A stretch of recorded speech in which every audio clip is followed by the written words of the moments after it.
علیکم لسنر، کیسے ہیں آپ؟ میں امید کرتی ہوں آپ خیریت سے ہوں گے۔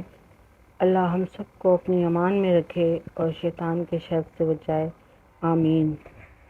چلتے ہیں اپنی سٹوری کی طرف۔ یہ سٹوری مجھے میری نیبر نے بھیجی ہے۔ یہ واقعہ اورنگی ٹاؤن کا ہے اور یہ کہانی جو ہے وہ ان کی نانی کی ہے۔ وہ کہتی ہیں کہ میرے والد اپنے والدین کی اکلوتی اولاد تھے۔ ان کے والد کا انتقال بچپن میں ہی ہو چکا تھا۔ گھر کے نام پر انہوں نے پہاڑی پر ایک جھونپڑی ڈالی ہوئی تھی۔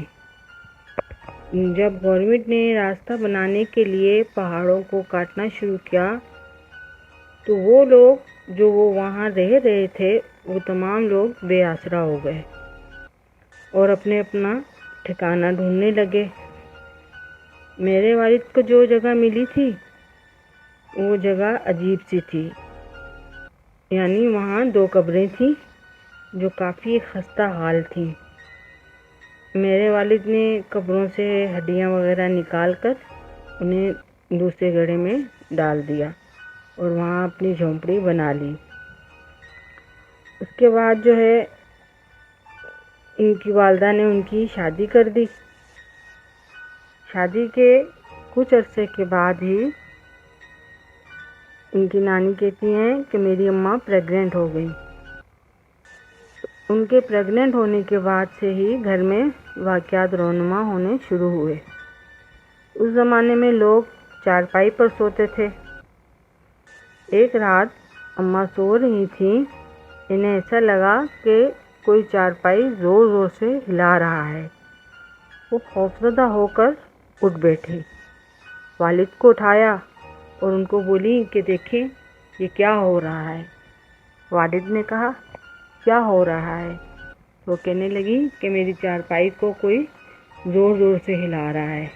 والد نے کہا ایسی کوئی بات نہیں ہے، تمہیں وہم ہو رہا ہوگا، سو جاؤ۔ والد یہ کہہ کر سو گئے۔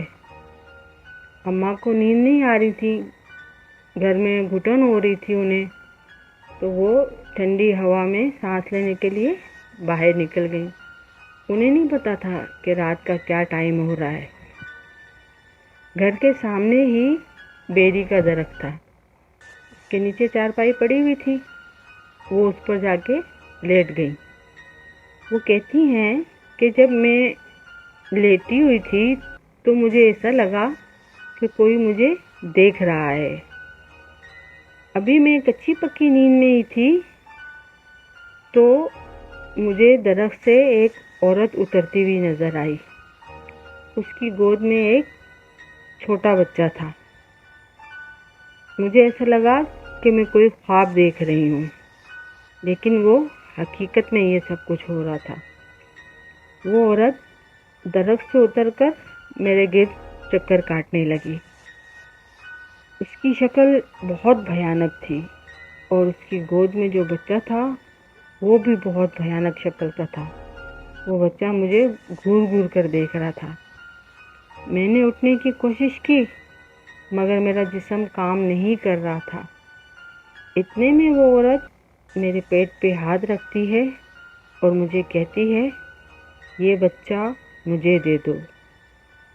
میں بے بسی سے اسے دیکھ رہی تھی کہ اچانک مجھے اپنے سانس کی آواز آتی ہے۔ وہ میرے پاس آ کے کہتی ہیں تم اتنی رات کو اس حالت میں باہر کیوں آئی؟ اور مجھے ڈانٹتے ہوئے اندر کمرے میں لے گئی۔ میں دوبارہ اپنی جگہ جا کر لیٹ گئی۔ میں بہت خوفزدہ ہو گئی تھی۔ میں نے اپنی ساس کو اور شوہر کو اس بارے میں کچھ نہیں بتایا۔ تقریباً رات کے 3 بج رہے تھے کہ وہ عورت مجھے دوبارہ اپنے گھر کے اندر نظر آئی۔ اس نے میری طرف دیکھا۔ اس نے جیسے ہی میری طرف دیکھا میرے ذہن نے کام کرنا بند کر دیا اور مجھے کچھ یاد نہ رہا۔ اس کے بعد میری ساس اور شوہر بتاتے ہیں کہ تم نے ایک زوردار چیخ ماری اور باہر درخت کی طرف بھاگی۔ جب تم باہر بھاگی तो तुम्हें देखते हुए हम भी बाहर भागे। जब हम बाहर पहुँचे तो क्या देखते हैं कि तुम छलांगे मारते हुए दरख्त पर चढ़ गई और भयानक आवाज़ में हंसने लगी। तुम्हारी आंखें बिल्कुल सफ़ेद हो रही थी, बाल बिखरे हुए थे और बार बार ये अल्फाज दोहरा रही थी, ये बच्चा मुझे दे दो, ये बच्चा मुझे दे दो। दादी को कुछ मामलात समझ आने शुरू हो गए थे। वो अंदर गई और कुरान पाक उठा के ले आई। बाहर आके वो कुरान पाक की तिलावत करने लगी।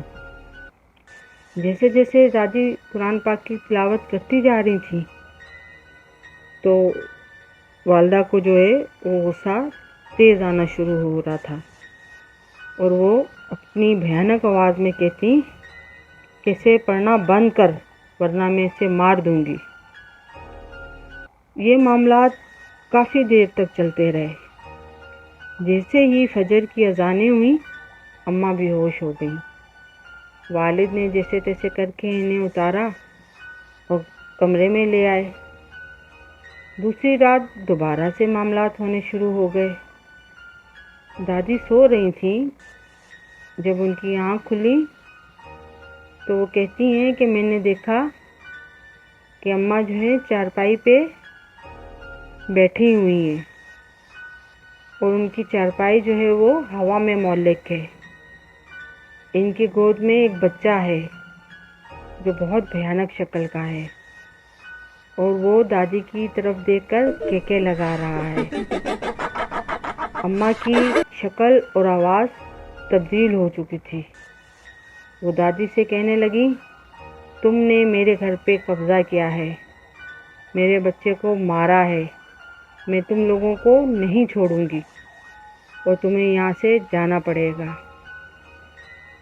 फिर ये सिलसिला फजर की अजानों तक चलता रहा। उसके बाद अम्मा दोबारा बेहोश हो गई। वक्त के साथ साथ अम्मा बहुत लाहिर हो गई थी।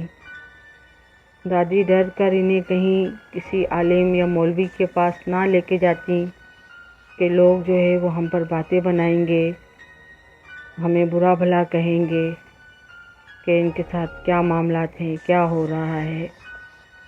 जब मेरी पैदाइश का वक्त करीब आया तो दादी एक दाई को लेकर घर आ गई। उसी ने अम्मा की डिलीवरी करवाई। जब दाई अम्मा के साथ अंदर कमरे में थी तो दरवाजे पे एक फ़कीर बाबा आया और दादी से कहने लगे कि तुमने बच्ची के साथ बहुत ज़्यादती की है, तुम्हें पता था कि यहाँ क्या मामलात हैं, इसके बावजूद तुमने इस बच्ची को यहाँ रखा। ये सुनकर दादी रोने लगी। उनसे कहने लगी कि अल्लाह के वास्ते हमारी मदद करो, हमें इस मुसीबत से बचा लो। दादी और बाबा बातें कर रही थे कि दाई के चीखने की आवाज़ आई। चीख सुनकर सब अंदर की तरफ भागे तो क्या देखते हैं कि मेरी वालदा उठकर बैठी हुई हैं और इनकी गोद में वही भयानक शक्ल वाला बच्चा है और मेरी अम्मा के चेहरे पर एक मकरूह सी मुस्कुराहट है। ये देखकर वो फ़कीर बाबा आगे बढ़े और अम्मा के सर पर हाथ रखकर उन्होंने पढ़ना शुरू कर दिया। जैसे जैसे वो पढ़ते जा रहे थे वो जो बच्चा था वो बड़ा होता जा रहा था।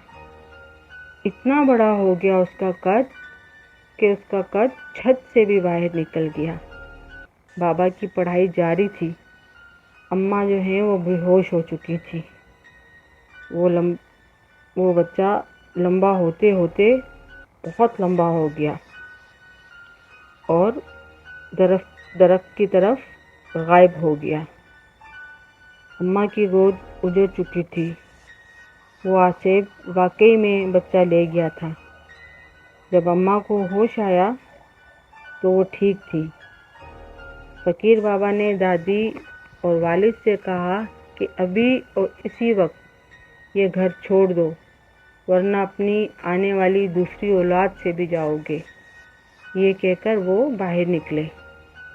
वालिद इन्हें हदिया देने के लिए बाहर आए तो वो उन्हें कहीं भी नज़र ना आए, हालांकि उन्हें गए हुए 1 मिनट भी ना हुआ था।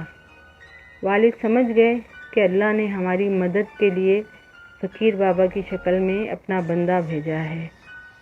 उसी रात दादी और वालिद अम्मा को लेकर खाला की तरफ शिफ्ट हो गए।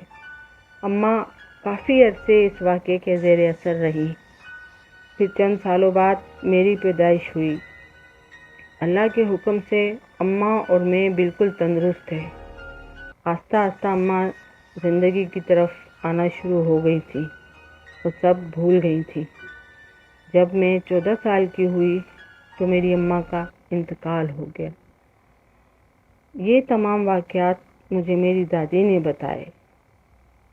मैं अपनी अम्मा के लिए बहुत दुआएं करती हूँ और अल्लाह से उनकी मग़फ़िरत की दुआ करती हूँ।